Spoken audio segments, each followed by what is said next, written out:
Most Star Wars fans think an A-Wing took out a Super Star Destroyer, and that the balls on top of an Imperial Star Destroyer are shield generators. Both wrong.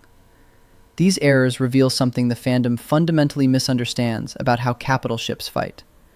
The myths circulate through Reddit threads, YouTube comments, and convention arguments because they tell a satisfying story. Imperial ships are bloated targets, and one plucky pilot can bring the whole thing down by aiming for the obvious weak spot.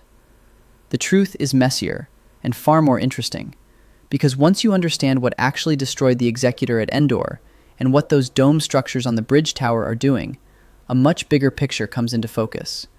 Two fundamentally different philosophies of warfare sit behind every Republic and Imperial warship ever built, and the shift between them wasn't a technological upgrade, it was a betrayal. The Galactic Republic answered the foundational question of warship design before the first Separatist dreadnought ever opened fire. Their answer was mass, redundancy, brute survivability. A line from Guy Ritchie's Snatch, delivered by a character named Boris, captured it better than any Republic admiral ever did. Heavy is good. Heavy is reliable. If it doesn't work, you can hit him with it. Kuat drive yards produced most of the Republic military starships throughout the Clone Wars, and their design philosophy stayed ruthlessly consistent. Build heavy, assume the worst, engineer for survival. When sensors are blind, when shields are flickering, when half the crew is dead and the bridge is burning, the ship that is still structurally present is the ship that wins. Speed, elegance, clean angular lines, all secondary to whether the vessel could absorb punishment and bring its crew home. The Acclamator-class assault ship, one of the earliest purpose-built warships of the Clone Wars era, embodied this thinking in every hull plate. Part landing craft, part cruiser, designed to deliver clone troopers to a planetary surface and then remain in orbit, providing fire support while getting hammered by ground-based defenses and orbital opposition alike. Its armor was super dispersive, impregnated with neutronium, a material chosen specifically because it absorbed and spread the energy of Separatist fusion rockets across the entire hull surface, rather than letting a single blast punch through at one point. Republic engineers assumed their ship would get hit. They assumed it would get hit hard, and that the crew inside needed to still be alive and fighting when the dust settled. So they built armor that distributed damage across the structure, degraded gracefully under sustained fire, and kept the crew fighting when lesser ships would have broken apart. Those Acclamator-class assault ships, loading clone troopers and vehicles before departing Coruscant in Attack of the Clones, were the audience's first look at this design language in action. Every system aboard was overspecified. Every structural member built heavier than strictly necessary. Because in the chaos of actual fleet combat, where plans evaporate in the first 60 seconds and ships take hits nobody anticipated, strictly necessary kills people. A naval architect in the age of steel dreadnoughts would have recognized the philosophy instantly. But the Acclamator was a troop transport with teeth, the ship that truly defined the Republic's approach to warfare, the one clone pilots and Jedi commanders came to rely on as the backbone of the fleet, was something bigger, more ambitious, and doctrinally more sophisticated. The Venator-class Star Destroyer. And most fans get it completely wrong. They look at the Venator's 1,155-meter frame, its turbolaser batteries, its aggressive wedge profile, and they see a battleship. They picture it charging into Separatist battle lines, trading broadsides with Providence-class destroyers, slugging it out hull to hull in close-range fleet melees. The Clone Wars animated series put Venators into exactly those scenarios because it made for spectacular television. Spectacular television and sound doctrine aren't the same thing. The Venator class was explicitly designed as a carrier battleship hybrid, and the emphasis fell overwhelmingly on carrier. Numbers make the intent impossible to argue with. A Venator carried approximately 192 V-19 Torrent starfighters and 36 ARC-170 heavy fighters as part of a total starfighter complement roughly 6 times what the Imperial-class Star Destroyer would eventually carry. Just 72 TIE fighters. A ship hauling 6 times the fighters of its successor is a ship built around one core assumption: starfighter superiority wins battles. The Venator's massive dorsal flight deck, that enormous opening running along its spine, capable of launching and recovering dozens of fighters simultaneously, was the heart of the vessel. Turbolasers, armor, reactor output, all of it existed to protect and project that fighter wing. When the opening of Revenge of the Sith throws the audience into the Battle of Coruscant, you can read the Venator's intended role in the chaos on screen. The sequence is dense with starfighter combat, overwhelming, chaotic, and if you know the doctrine, it looks like Republic combined arms warfare playing out as designed. Venators doing their actual job instead of the brawling role the animated series often forced on them for dramatic purposes. Dual command towers made the philosophy physical. 2 bridges on the Venator, each with a distinct function. 1 coordinated starfighter operations, launch sequences, recovery patterns, fighter direction across the battle space. The other controlled ship movement, navigation, and capital ship weaponry. Functional specialization fused with engineered survivability. Kuat drive yards assumed their ship would take catastrophic damage. They assumed a bridge might be destroyed outright. So they built a warship that could lose half its command infrastructure and keep fighting. If one bridge was destroyed, the other was fully capable of operating independently. The ship kept fighting with half its brain blown away. Redundancy wasn't an afterthought bolted on at the end of the design process. It was the design process. Power generation told the same story. The Venator's reactor was built so the vessel could devote nearly its entire output to weapons and shields, without cascading failures spreading through other critical systems. Most warships force a constant, painful trade-off. Power the shields and the turbolasers dim. Charge the guns and the shields thin out. Kuat's engineers solved that problem the way they solved every engineering problem. By building a reactor powerful enough, distributed across enough redundant pathways, that the trade-off barely existed in practice. Full shields, full weapons, full fighter operations, all running simultaneously. Brute force engineering that threw more capacity, more conduits, more backup systems at every vulnerability until the vulnerability disappeared. In a Clone Wars fleet engagement, where elegant single-point solutions failed first, that approach kept crews alive. Republic naval doctrine didn't deploy Venators as lone wolf brawlers. They served as carrier battle group anchors, the centerpiece of combined arms formations surrounded by escorts, screening elements, and dedicated heavy combatants. Acclamator-class assault ships paired with Venators for planetary landing operations, the Acclamators delivering ground forces, while Venators maintained fighter superiority overhead. Screening frigates and cruisers absorbed incoming fire, keeping the Venators' flight decks clear and their fighter wings in the air. A Venator supported by its proper escort screen was devastating. A Venator thrown unsupported into the teeth of a Separatist fleet was a carrier treated like a brawler. Its greatest asset, that massive fighter wing, rendered irrelevant by a tactical situation that forced it into a role it was never built for. That distinction is where most fan debates go sideways. Evaluating a Venator against an Imperial-class Star Destroyer in a one-on-one slugfest misses the point entirely.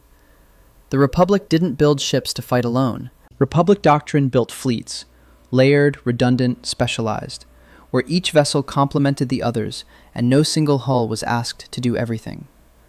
Judging the Venator by brawling metrics is like judging an aircraft carrier by how it performs in a knife fight. The carrier doesn't need to win the knife fight. It needs its escorts to keep knife fighters away while its air wing dismantles the enemy from range. James Luceno's Catalyst novel describes Venator formations in Republic staging areas, with shield projectors and communications arrays distributed all across the armored surface. That single detail matters more than any stat block ever printed. Republic engineers spread critical systems across the hull and buried them under armor. Losing any single sensor node, any individual shield projector, degraded the ship's capability gradually, rather than collapsing it catastrophically. Distributed vulnerability across a heavily armored frame, no exposed weak points, no critical infrastructure mounted on pedestals for the enemy to target. That design choice, distribute, bury, armor over, stands in brutal contrast to what came next. Order 66 was executed. the Jedi were slaughtered. The same Kuat drive yards engineers, the same orbital dry docks that had produced Republic warships, began serving a regime with a fundamentally different understanding of what military power was for. Grand Moff Wilhuff Tarkin drove that transformation. His manifesto, formally catalogued as Imperial Communique number 001044.92V, rewrote the Empire's entire military philosophy in a single phrase. Rule through fear of force, rather than force itself. Under the Republic, a warship existed to fight, to engage enemy fleets, protect Republic worlds, project power through the actual application of combat capability. Under Tarkin's doctrine, a warship existed to terrify, to make star systems surrender before a single turbolaser bolt was ever fired, to make resistance feel so hopeless that armed opposition simply wouldn't form. The Republic built ships to win battles. The Empire built ships to prevent them. Consequences for shipbuilding were immediate and sweeping. The Empire abandoned Republic combined arms synergy, that layered, redundant, carrier-centric fleet architecture, and replaced it with a doctrine built around deploying individual Imperial-class Star Destroyers as lone instruments of intimidation. A single 1,600-meter wedge hanging in orbit above a planet was supposed to keep an entire system in line. At 1,600 meters, the Imperial class stretched nearly half a kilometer longer than the Venator, yet it carried just 72 TIE fighters, roughly 1/6 the Venator's total starfighter complement. Bigger hull, drastically fewer teeth. That extra mass served presence and psychological impact, rather than the capabilities that had actually won the Clone Wars. The Star Wars book describes the Imperial class as the most representative example of Star Destroyers, with its modern roots dating back to the Republic's Venator-class ships, an acknowledgement that the lineage was real even as the philosophy behind it had been gutted. An Imperial class could fight, nobody disputes that, but its primary mission was to be seen, to make planetary governors understand the cost of defiance before defiance became an option. The Bad Batch made this philosophical shift visible in a single frame. Season 3, Episode 15, The Cavalry Has Arrived, aired May 1st, 2024, placed Venator-class and Imperial-class Star Destroyers side by side in the same shot.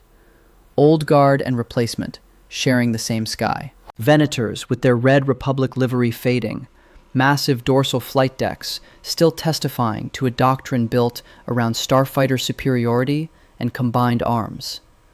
Beside them, clean gray Imperial wedges with their reduced fighter complement, every line optimized for intimidation rather than function. That single frame compresses the entire argument into one image, what the Republic built and what the Empire chose instead. In that same finale arc, Governor Tarkin signals the shift away from the Republic's cloning program, the very foundation of its military, toward Project Stardust. Every viewer already knows what Stardust becomes: the Death Star, the logical endpoint of a philosophy that values fear of force over force itself. A weapon so devastating that its existence alone is supposed to end armed resistance forever. And it's the absolute opposite of everything Republic engineers stood for. The Republic built hundreds of ships, each heavy, each redundant, each part of a fleet stronger than its individual components. Distributed survivability across dozens of hardened warships, where no single loss cascaded into total defeat. The Empire poured its resources into a single battle station and called it peace. One of those approaches has a Death Star-sized exhaust port. The other spreads its vulnerabilities across an entire fleet where losing one ship, even 10 ships, still leaves a fighting force intact. Everything the Tarkin Doctrine promised was supposed to culminate at the Battle of Endor. Second Death Star, Fleet Trap. The Emperor's grand design to lure the Rebel Alliance into a decisive engagement and annihilate it once and for all. Instead, Endor became a catastrophic field test of what happens when ships designed for intimidation face an enemy that refuses to be intimidated. Start with the Executor, Darth Vader's 19-kilometer Super Star Destroyer, the flagship of the Imperial fleet at Endor. Popular fan narrative. A single A-wing fighter crashed into the bridge and the whole ship went down, proving Star Destroyers are hilariously fragile. That narrative has been repeated so many times it's become accepted canon. It's wrong at nearly every level. The Executor's destruction was a cascading system failure that began long before any A-wing entered the picture. Concentrated Rebel fleet fire, multiple capital ships and fighter wings working in concert, hammered the Super Star Destroyer throughout the battle, pouring sustained volleys into its deflector shields from every angle. This wasn't a quick exchange. It wasn't a single decisive salvo. Multiple capital ships targeted the Executor as a priority over an extended engagement, grinding its defenses down layer by layer. Under that sustained barrage, the Executor's overall shield coverage was finally battered beyond recovery. A targeted strafing run from a pair of A-wings then specifically destroyed the bridge deflector shields, the local projectors protecting the bridge superstructure, separate from the ship's broader defensive grid. Not a lucky shot. A coordinated strike against a vessel the entire Rebel fleet had spent the battle grinding down. Only after that targeted run stripped away the bridge's defenses did pilot Arvel Crinid, whose A-wing had already been critically damaged, deliberately drive his fighter into the exposed bridge tower. Crinid didn't destroy the Executor. He delivered the final blow to a vessel the entire Rebel fleet had been killing for the length of the battle. Crediting the A-wing with the kill is like crediting the last raindrop with causing a flood. The myth persists because the A-wing impact is cinematic and visceral. A tiny fighter slamming into an enormous warship, the bridge exploding, the massive hull pitching forward into the Death Star's gravity well. That image burns into memory. Minutes of sustained fleet bombardment don't. Human recall privileges the vivid moment over the grinding process. But the grinding process is what actually killed the Executor, and the reality proves a foundational truth about capital ship warfare. Heavy ships are hard to kill. Breaking the Executor required concentrated firepower from multiple capital ships sustained over the course of an entire battle. No single strike, no matter how dramatic the footage, brought it down. And yet the Executor's collapse also exposed Tarkin's doctrine in its ugliest light. When those bridge deflector shields finally failed, one fighter impact was enough to destroy the command structure entirely. And with engines already severely damaged and the Death Star's gravity well pulling the hull in, 19 kilometers of warship pitched into an uncontrolled dive. The command infrastructure was concentrated in a single prominent superstructure tower. Once exposed, a single hit decapitated the ship. A Venator, with its dual bridges, its distributed critical systems, its design philosophy rooted in the assumption that damage was inevitable, wouldn't have died that way. Lose one bridge on a Venator, the other carries on. The Executor had backup power systems and secondary bridge stations, but with engines severely damaged and the Death Star's gravity well already dragging the ship in, the crew couldn't engage them in time to arrest the plunge.